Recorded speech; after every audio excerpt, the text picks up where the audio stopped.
took a fake on Jaylen Brown. Drills.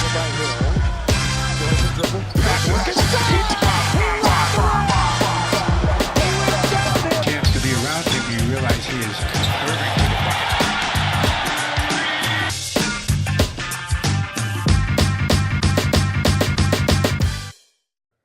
Yo, what's up, guys? This is your boy Bernie here, and welcome to The Charge, guys. The Charge, where we take it right straight on to the NBA news and rumors. So today is the 11th of October, 2017. I decided, why wait until the NBA season starts when we have a bunch of NBA news that we have to discuss and have to talk about. So here on The Charge, like I said, we're going to cover everything that we have here. So we have 6 topics to discuss in this episode. I don't know if I want to call it episodes, but we have 6 topics to discuss in this segment here. So let's start with the first one here. We're going to talk about Andrew Wiggins, and he just got an extension with the Minnesota Timberwolves, and people are wondering if it is worth the risk or investment into getting Andrew Wiggins, and in my opinion, I think it is. If we look at his stats from 2017 and his career, so for points, he's had 23 this year, with his career being 20.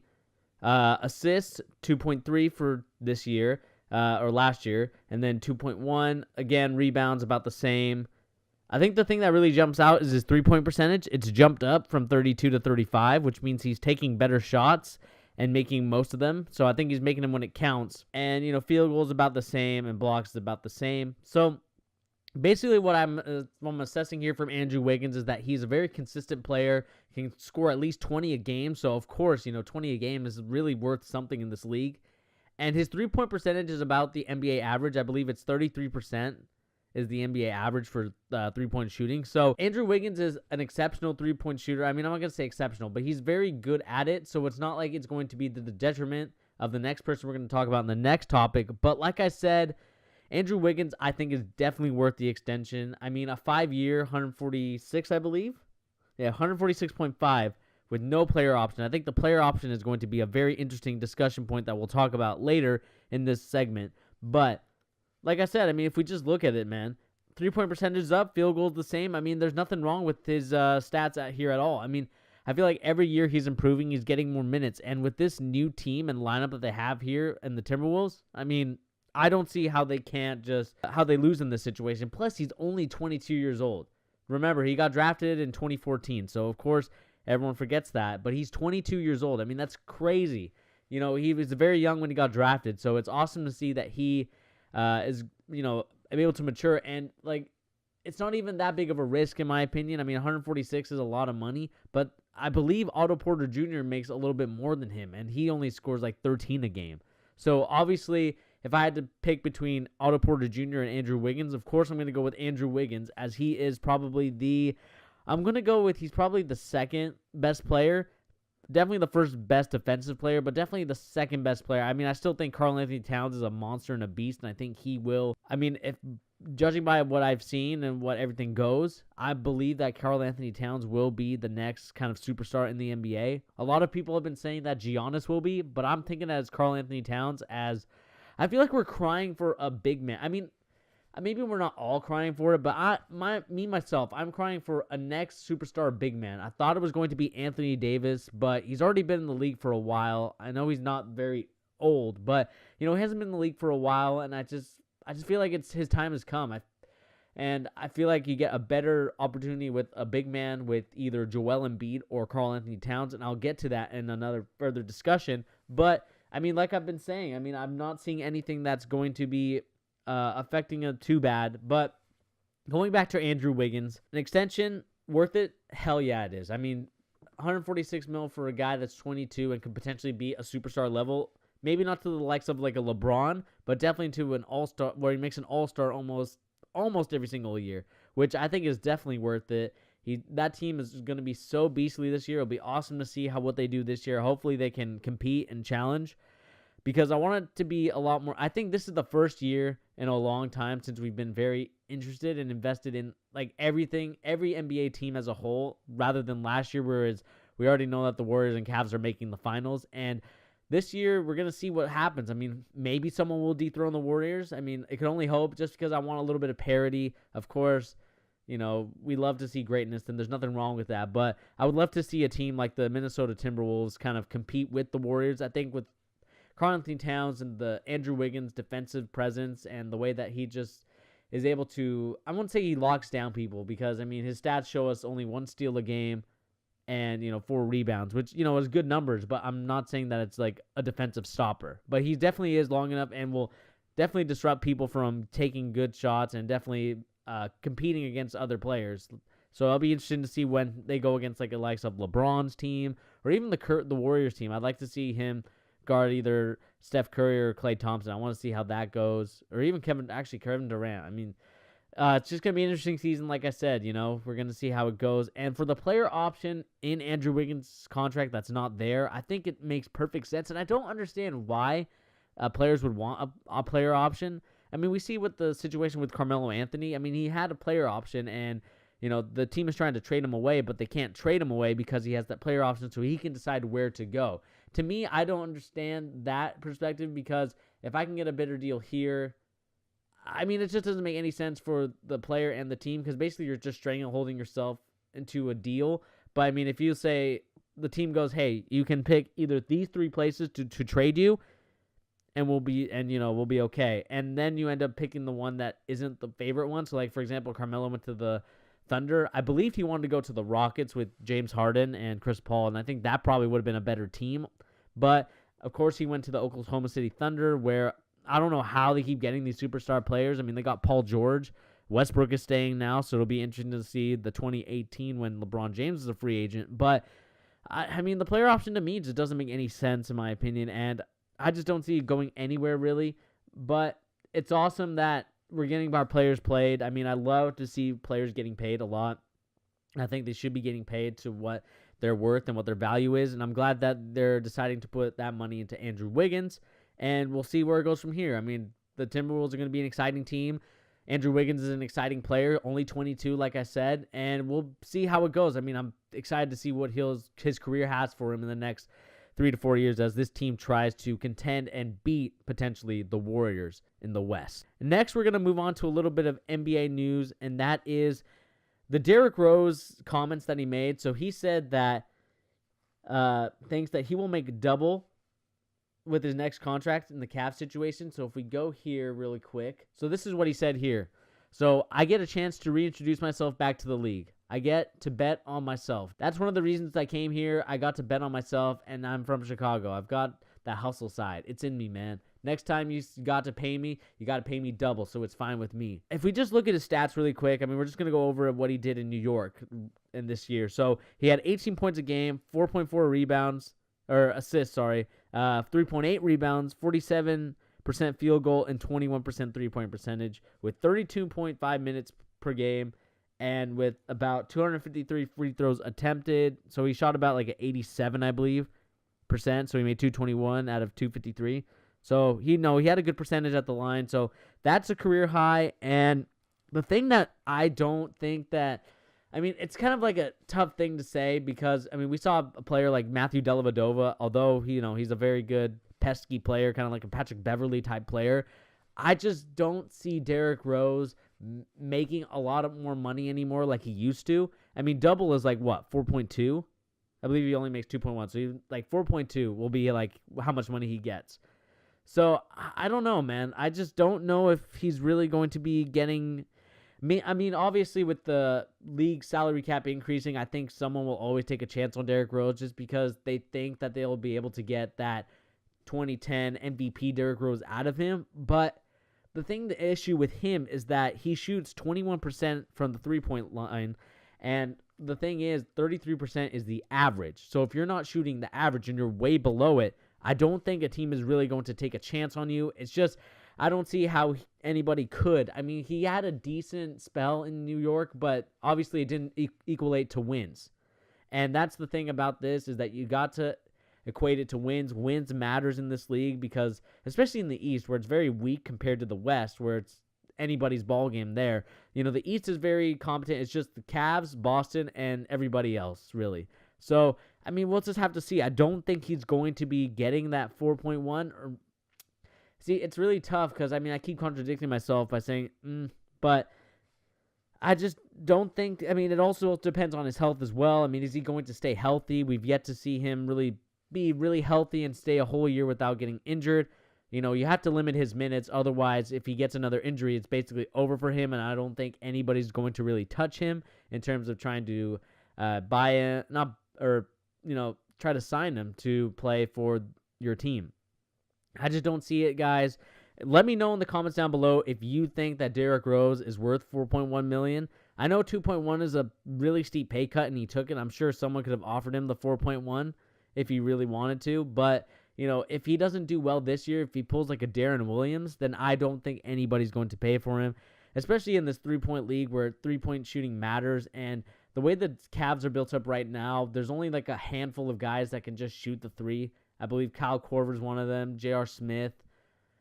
And then I can't even tell you who the third person is, probably LeBron James, then Dwayne Wade. I mean, I just don't see Kevin Love, of course, who can also shoot the three, but I just don't see a reliable three-point shooting marksman from any of those guys. Even Isaiah Thomas isn't a three-point shooting marksman when he comes back and he's healthy again. I just don't see how any of those guys are really going to do anything for them.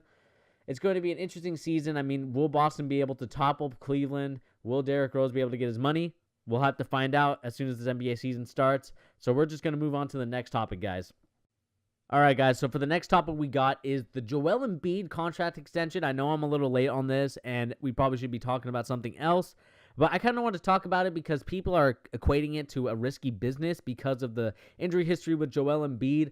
But if we think about it, so he signed recently a 5-year, $148 million extension with the 76ers. So what it deals is that it's a repeat injury. So according to the ESPN, so if Embiid suffers an injury related to any previous injuries, then the 76ers won't be able to cut him outright. So obviously they won't be able to cut him. They won't be able to do anything. But the good news is that with the injury contract clause, that I don't think you have to pay him the whole $148 million. So in case he does get injured again, which I hope is not the case, because what I saw from him in those 31 to 32 games, he is going to be a very special player in this NBA. If he can just, that's the thing that kind of sucks with big men in general. They just, sometimes when they have like the foot injury, it nags them, and it just can't heal properly, and it's just an issue that they have for the rest of their life. And it really sucks to see that they have to suffer like that, because some of them could have been like the greats, like Greg Oden and the guy like Sam Bowie. If they didn't have their injuries, I think they could have been okay players. But, like I said, it's going to be a very interesting year. I mean, if we think about it too, I don't think it's that much. I mean, if let's say Joel Embiid was healthy throughout his whole career so far in the NBA, I think his extension would be well over $200 million. And although, it's not the age of the big man anymore, Joel Embiid does so much. He also shoots the three. He rebounds. He scores. He knows how to attack the rim. He's basically a 2K demigod. And for our 2K fans, he's a 2K demigod, basically. I mean, he can do everything like that. Dribble moves are, big man dribble moves, not really anything special like Steph Curry's or Kyrie's, but he's still able to do a lot of things that a lot of big men in this league don't do, and is the reason why he probably potentially could be paid $200 million if he wasn't injured. But 148 is not a bad deal for the 76ers. I think you could get a lot out of him. It's a mutual thing. I mean, if we just look at his stats really quick, let's go to his stats. So right now, he played 31 games for 25 minutes, and he shot 46% from the field goal, which is not bad, although I'd like to see it a little bit higher for a big man. But then again, we have to think about this. He shoots 36% from the three-point line, which is way above the average of the average NBA three-point shooter, and which is very good. I mean, he can shoot the three-point pretty well. I'm sure he doesn't attempt that many. Let's see how many he attempted so far. I don't want to get our math works. Yeah, so he attempted 98 three-point jumpers. So, about 100. So it's not too bad, guys. I mean, if we think about it, 100 jumpers, 36%, very good. I mean, you're obviously not going to expect him to take the shot, but let's say you get in that situation where he's out on the three-point line, you can still rely on him to shoot the ball, and you have a good chance of it going in, which is always better than having a 21% like a Derrick Rose. So obviously he's going to be a better shooter, and the only thing is that that's the reason why his field goal percentage is a little bit down. But the thing also I noticed is that he gets 2.5 blocks a game, which is good, and almost a steal a game, which for a big man is pretty good. I mean, I would say, Chris Paul is exceptional, but if you can almost get a steal a game as a big man, I think you're in for a very good, almost very well player. I mean, this is almost like a player out of 2K. That's how good Joel Embiid, I think, is going to be. Is going to be a cheat code. But it all depends on if he's healthy. And like I said, he has the injury clause, so, he can't be cut, but they also don't have to pay him that much money. So, like I said, it's not a very bad deal for both parties. I mean, he could potentially, if he gets like an MVP or if he gets a very prestigious award, maybe makes the NBA first team, then he's going to make a lot of money, which is going to be a good thing for him. I expect Joel Embiid to be one of those players that'll definitely beast and feast if he can stay healthy, and potentially he could be, I mean, it kind of sucks that he got injured throughout the year and he didn't play anymore because he probably could have won Rookie of the Year in this kind of weak rookie year class.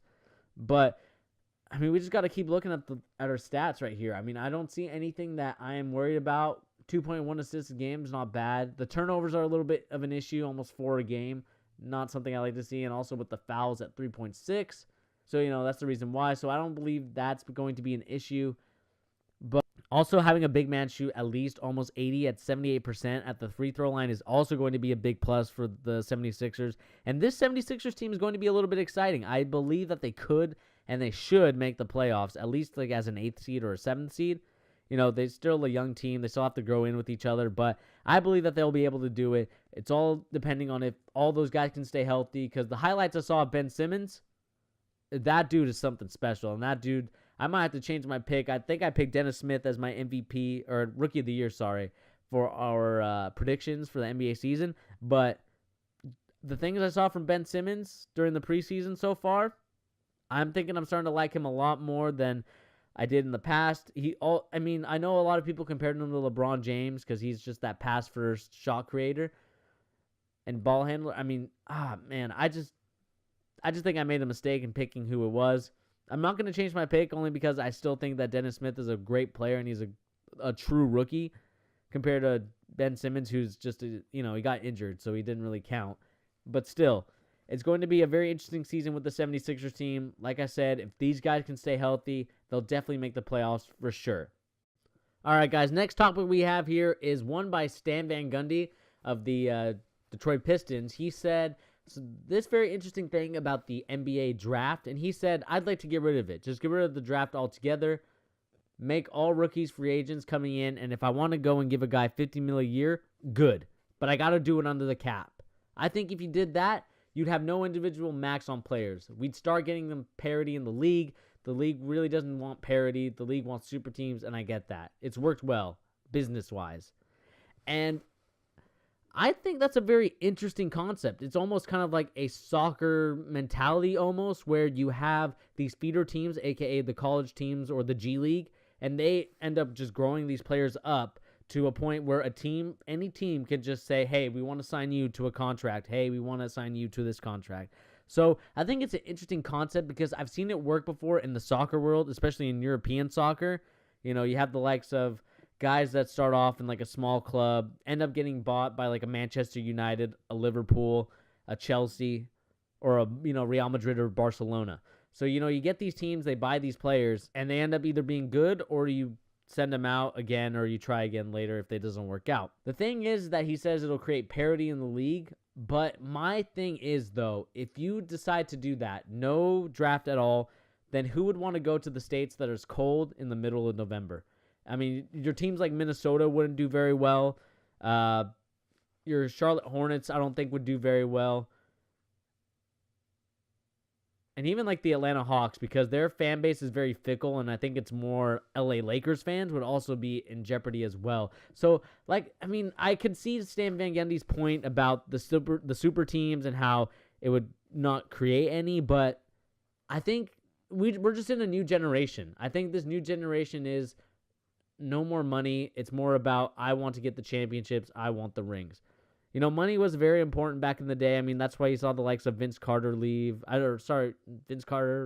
or Tracy McGrady leave the Toronto Raptors. I can't remember which one left first. But, you see those kind of situations where these guys leave for more money. It's no big deal. It's not an issue at all. I don't think it's something that we should be harping the players on. But going back to this topic, I don't think that by doing this, you're going to create parity. You're just going to create those weak November winter-filled team. So I think a team like, Boston maybe just because of the history with Boston, but I think a team like New York will definitely not get any better, I believe, because you have to deal with some of the tax situations with the luxury. There's still a lot of topics to discuss on this one, but I don't see it going anywhere really. If they do decide to get rid of the draft, I think it would be a very interesting concept. I don't know what the landscape of the market would be. It definitely would not be something where I would be very entirely happy about, only because you really like screw over the teams. Like, I don't think anybody really wants to go to Memphis to play with the Grizzlies. Although you might have like a cool owner, you might do this, you might have a good coach. It's just that weather, man. The weather is really going to affect where people go. It doesn't matter anymore where they go because you can market anywhere. But in terms of like living comfortably and living in a place where it doesn't have very change in seasons, I think it's not a very smart idea because it'll definitely alienate those guys, and you definitely will have this kind of situation where these teams have very scrubby players and you're going to be at the bottom of the barrel every year. And although you can offer as much money as you want, I think players are willing to take more of a pay cut to go to a team that can sustain 3 or 4 superstars. So, like the Warriors, for example, I'm sure they would somehow make it work anywhere else if they wanted to, if the owner wanted to. It all depends on the owner if he's willing to pay that luxury tax. But like I said, a team like the Warriors could easily be paid for if once someone takes a pay cut or if someone doesn't really want the money as much as the other guys. So, like I said, it's going to be an interesting topic for a later discussion. It'll be cool to see, kind of, but also not something that I think would entice the fans to want to kind of watch or even just participate in, because those teams, those fans from those cities are going to be affected heavily the most, and basically your LAs are going to do very well. Even the Clippers, I think, would do better than they are now, and your teams like Miami would be like at the top again, where LeBron used to be. It would just be like on that level again. You're just basically anybody on the West Coast, really, I think would also do very well. Like Portland would also do very well because it doesn't snow as much. But I just don't agree with it. I think the draft is a perfect way to get teams that are very bad to do better in. And I also like the way that the new draft is weighted. So I think it's like the 3 worst records get about the even amount of chances. So I think I like that a lot more because it also incentivizes not for you to tank as much, so you can still tank, but you don't have to tank badly where you have to put out a very bad starting lineup. You can tank to where it's like a decent starting lineup and you can get a top 3 pick. You all have an equal chance of getting the number 1 pick. So that's pretty much it for that discussion about Stan Van Gundy. I think it's a very interesting concept, almost like soccer, but like I said, it is going to be nothing that I'm particularly interested in. So let's move on to the next topic. All right, guys, so for the next topic, what we have is going to be talking about the NBA.com power rankings. I think it's a very interesting point to kind of get a feel of what the NBA official league's power rankings is and what they think is going to be the top 10 teams. So I've written them down really quick. Let's go by them 1 through 10. So the first team, of course, is going to be the Warriors. The second team is going to be the Houston Rockets. Third team, the San Antonio Spurs. Fourth, Boston. The fifth team, OKC. The sixth team is Cleveland. Seventh team is Minnesota. 8 is the Wizards from Washington. 9 is the Toronto Raptors. And 10 is the LA Clippers. Okay, so let's go backwards and go up. So for the Clippers' sake, I don't necessarily agree that they're the number 10 team. But the thing is, I can't tell you who would be like number 10 and replace them. I think the difference between like the 9 through 1 is just vastly different. It would have been interesting to see if Danilo Gallinari would have been healthy playing for the Clippers. I think it would have been a cool concept. But, of course, he had to injure his hand in a fight. And I'm just not... I'll say I'm a little biased because I don't really think Blake Griffin is a team leader, and I don't think he's someone that... I think he's more hype than he is good. He's a good player, don't get me wrong, but I just think he's more hype. So I think he's a little bit overrated in my opinion. Yeah, he can dunk the ball, but what else is he doing for you? If he really was doing something, that Clippers team should have at least went to the NBA Finals so many times throughout their career, but they just stumbled and bumbled and couldn't get to the conference finals, I believe. Yeah, they couldn't even get to the NBA conference finals. So I just think that there's different ways of this team. I just think between 10 and 9 is just a completely different perspective, especially because the ninth team, the Toronto Raptors, are in the East. So I think it's a lot easier to still stay in that, third to fourth place in the East. But the thing with the Raptors that I noticed is that they really didn't improve their team that much. They kept Kyle Lowry. They still have DeMar DeRozan. And they still have a bunch of their good bench players. But other than that, I don't see any way else that they can really do anything special in this league. I mean, the issue with them is that Kyle Lowry disappears in the playoffs. Don't know why he does. I think he's a great player, but during the playoffs, he just disappears. I can't find him. There's still an APB out for him. I mean, we're still trying to find him out there. He's still missing, I believe. But I don't know, man. I just don't think that the Raptors are going to do anything that's special this year. They'll probably make it a little bit interesting if they can. But, the two players, DeMar DeRozan isn't a three-point shooter. He would have worked so much better if he was born in the early 2000s. Or not the early 2000s, but if he was playing in the early 2000s, because that's when the year of the dunkers and the mid-range shooters were more popular. But now that it's all about three-point shooting, his game doesn't suit this style and era of basketball. And I think he's an amazing player, don't get me wrong, but his style just doesn't suit this era, and it's going to suck to see him such a great talent, but just wasted in this era. That's probably the best thing I could say about DeMar DeRozan. Like, that's the most negative thing I could say about DeMar DeRozan, is that he's just playing in the wrong era. If he played 10 years ago, I think, or even 10 to 15 years ago, then I think he would have done very well. But let's move on to number 8, is the Washington Wizards. So they didn't really add anyone either, but the combination of Wall and Beal is a very good combination. I think Wall is probably one of the best point guards out there in the NBA in terms of passing. I think he's gotten, we used to credit Rondo because Rondo just got assists and no points, but I think John Wall is a more athletic Rajon Rondo. I wouldn't say more athletic Rajon Rondo because he also can shoot, but John Wall is a very good player, very athletic. Something I wish he would have had a better team around him. Bradley Beal's good, but the Otto Porter thing really just confuses me. I think Otto Porter is not someone that is going to really, he shoots good at the three-pointer, but I just don't think it's something that's going to be amazing and something that I don't think is going to be anything there. The max contract, I was really baffled by. I didn't think he really deserved it.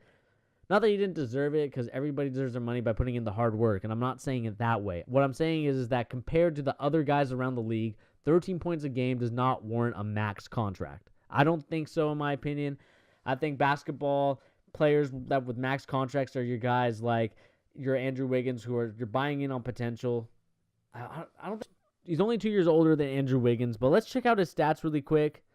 Let's check out his career. So for his career, he's shooting 38.9% from the three-point line, which is pretty good.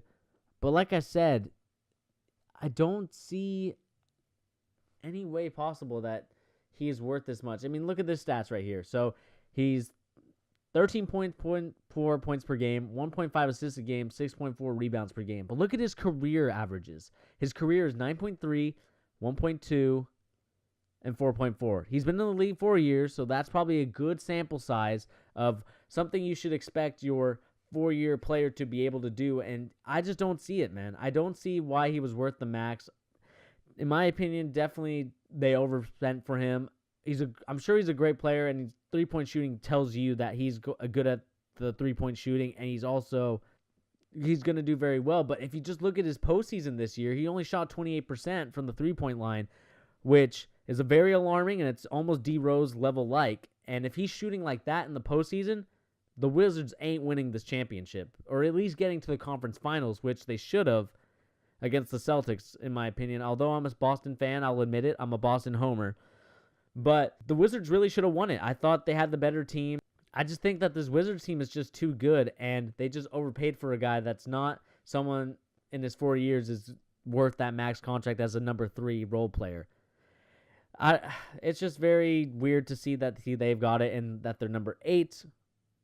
But I just don't see the Raptors really that. I think the Wizards are Bradley Beal and John Wall are just that much better than Kyle Lowry and DeMar DeRozan, is to why I think the NBA.com, and in my opinion, why I picked the Wizards over Toronto in my power rankings.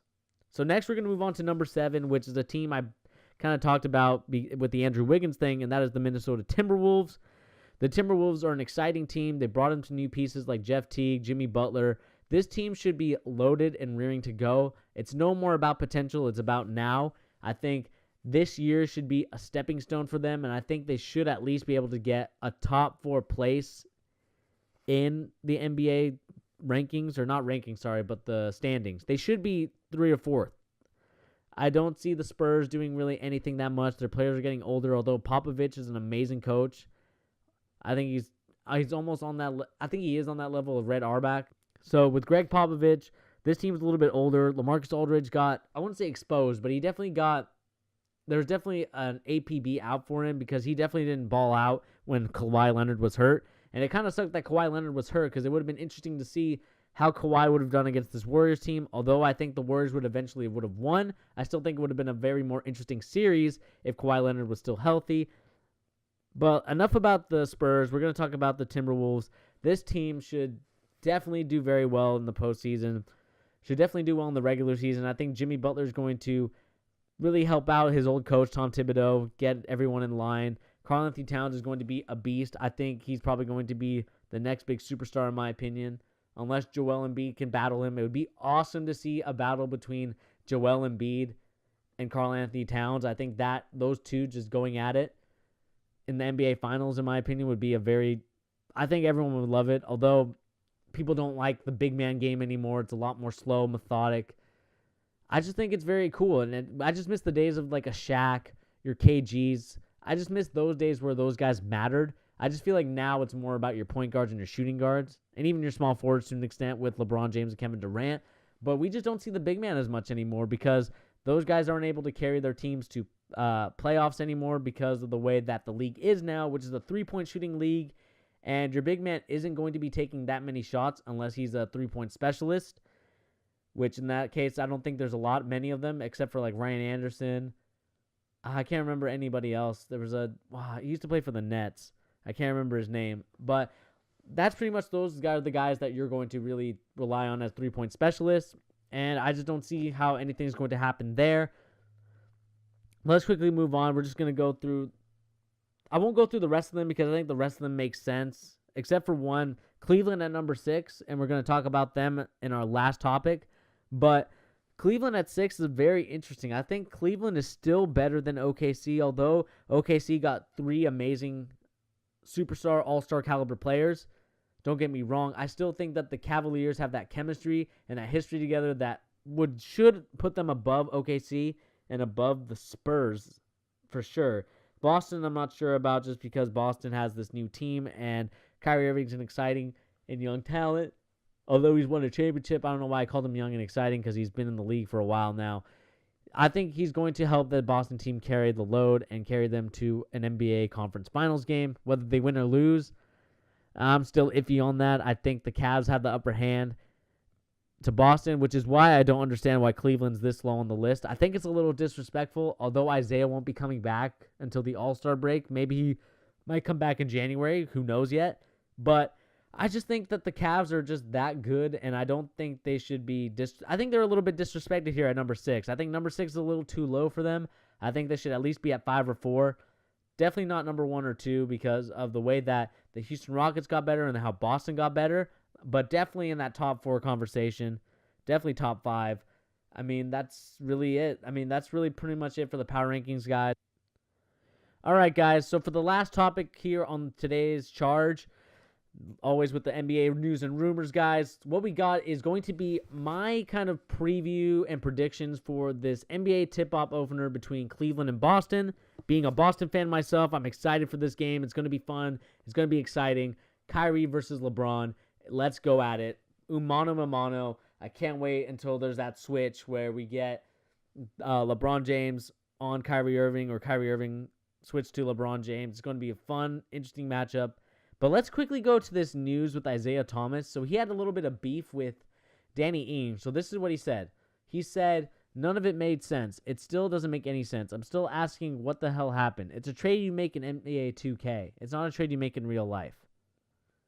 So, it's talking about the things that he went through, about how They went to the Eastern Conference Finals together. Danny Ainge was a very proponent in signing Isaiah Thomas, seeing the talent that he was. And, like I said, he did great for us. And I think he's a player that I wish that his sister didn't have to die in the same year that this stuff happened. Very unfortunate, and I feel very sorry for him. And I hope he's doing better now. He'll be in my prayers and thoughts. But I just think it's time for. I mean, if we just look at it without the personal stuff, which is very hard to overlook, I know, guys. But if we look over that, we have a 5'7" point guard who averages, I think, like 23 a game, which I think will go down when he plays with the Cavaliers. And I think it was going to go down anyway, whether or not he was there with Gordon Hayward. But you have a 6'3" point guard with Kyrie Irving. I think it's just a very better matchup. I think Kyrie Irving does a lot more for the team in terms of meshing well together with Gordon Hayward. We've heard the stories and rumors about Gordon Hayward and Kyrie Irving very meshing well together. Brad Stevens, the former head coach of Gordon Hayward. And I know business is strictly business, and that's kind of what happened here with this deal. It was the best for business, best for the Boston Celtics. The Cavaliers, they were going to lose Kyrie Irving either way. They just want to get something out of him. They got a draft pick, of course, which is also very good. And they got Isaiah Thomas, who's a very good player, and he doesn't have to re-sign there because he's on his final year of his contract. So if he balls out once he comes back from injury and he does very well, then you'll definitely be seeing him on a different team. I don't think he's going to stay in Cleveland because I don't think that LeBron is going to be staying in Cleveland. I think he might be going to LA with Lonzo Ball. If Lonzo Ball turns out and balls out, no pun intended, to his potential that LeVar Ball has been saying that he can and gets him to the playoffs, then LeBron James is more intrigued to go to LA, and I think he's going to either bring Paul George or Carmelo with him. Most likely Paul George, because I think Carmelo's a little bit iffy on playing with LeBron James just because of their styles and the way that Carmelo's more of an ISO guy. LeBron James likes to get everybody involved, and Carmelo doesn't want to be a spot-up shooter. And basically this game is going to come down to, we saw that LeBron James had a bum ankle in one of the preseason, I believe it was yesterday's preseason game. So he's not going to play this week's last preseason game that he's got coming up. He's definitely not playing that. And we're going to see if he's going to be able to play next week. I believe he will be able to, and I think he will, just because it's a big game, tip-off, opening NBA ceremony. He's going to definitely play. I don't have any doubt in my mind that LeBron is going to play because he probably wants to stick it to Kyrie Irving, the way that he mishandled them and abused the situation, although I don't think see it that way. But, LeBron James will feel some type of way. And in my opinion, I would feel some type of way too if one of my players, someone I played with, someone I've been balling with, we did well, we have great chemistry, and then all of a sudden wants to trade and doesn't talk to me about it, I'd also have some issues with it. But it makes for great television, guys. We're going to see some awesome battles between the two. It also comes down to the role players. I think Boston lost a lot of role players. I'm not going to lie to you guys. I mean, we see our bench. We still have Marcus Smart, which is good. But we lost a guy like Kelly Olynyk, who's a very hustle grinder type of player. We lost some other players. We lost Jay Crowder, which is a very big loss. Although he's a very good defensive stopper, he's very hot and streaky when it comes to shooting the ball and just scoring the ball. So we'll see where it goes on from there. I think Cleveland's bench is a little bit deeper, I believe, with J.R. Smith, Amon Shumpert, Derrick Rose, or Isaiah Thomas, whichever one comes off the bench. You still have Tristan Thompson, who will come off the bench. Pray for him in the Kardashian curse. I think the clout chasers, a.k.a. the Kardashians, are there to just suck the clout out of him, suck the clout out of every guy they date. And I just pray for anybody that has to deal with the clout chasers. But we're going to see what goes on here, guys. I mean, the role players are going to play a big part in this game. And the thing that I think that this is going to set the tone for the NBA season and set the tone for whoever's more motivated and more heated. I feel like if LeBron wins, I think he's a little bit more calmed down. But I think if he loses, he's going to put on a clinic this season. I think he'll do a lot better than what I expect him if they win. I think if he loses, I think it's going to put a chip on his shoulder, and I think he's actually going to ball out, and he's going to kind of go to that old form, like 2007 form. Maybe not 2007 form. I mean, that's big of a stretch because that's when he was in his prime, like the beginning of his prime, I should say. I think he's still in his prime. But We're just going to have to see, guys. I have Boston winning this one. The reason why I have Boston winning this one is because I believe that Kyrie Irving and Gordon Hayward are going to click well together, and it's going to be there from the start where everyone's excited for the season. I'm still a little bit baffled that we didn't get a third guy. It would have been nice to get like a Paul George and a Gordon Hayward. Kyrie Irving's definitely going to be doing his business. I mean, he's going to handle the rock. He's going to score. And Gordon Hayward's just going to do his thing, man. The guy with the perfect hair is going to definitely make an impression in Boston. And we're just going to see how Boston does. I mean, Boston is going to be one of those towns that people are going to be afraid to play because of the way that this team has been assembled and the way that Kyrie Irving is just going to ball out. And we're just going to have to find out from here, guys. I'm very excited for this game. I'm going to be doing a after commentary of the game once the game has been finished. And you're going to hear it first here on the Fusion Corp channel, guys. This video is already 42 minutes long. This is probably about how long these videos are going to be. And for the guys that like the FIFA content, I'm sorry that there hasn't been a lot of FIFA content out these past couple days. I've been a little bit busy with some stuff, especially with this channel. Pertaining to the Charge podcast series that I've been doing here on YouTube. But you got to understand, guys, that this is something that I'm very interested and passionate about, and I find this more of what I want to do going further. Of course, we're going to have the career mode go, but I think the Road to Dino series might have to be put on hold.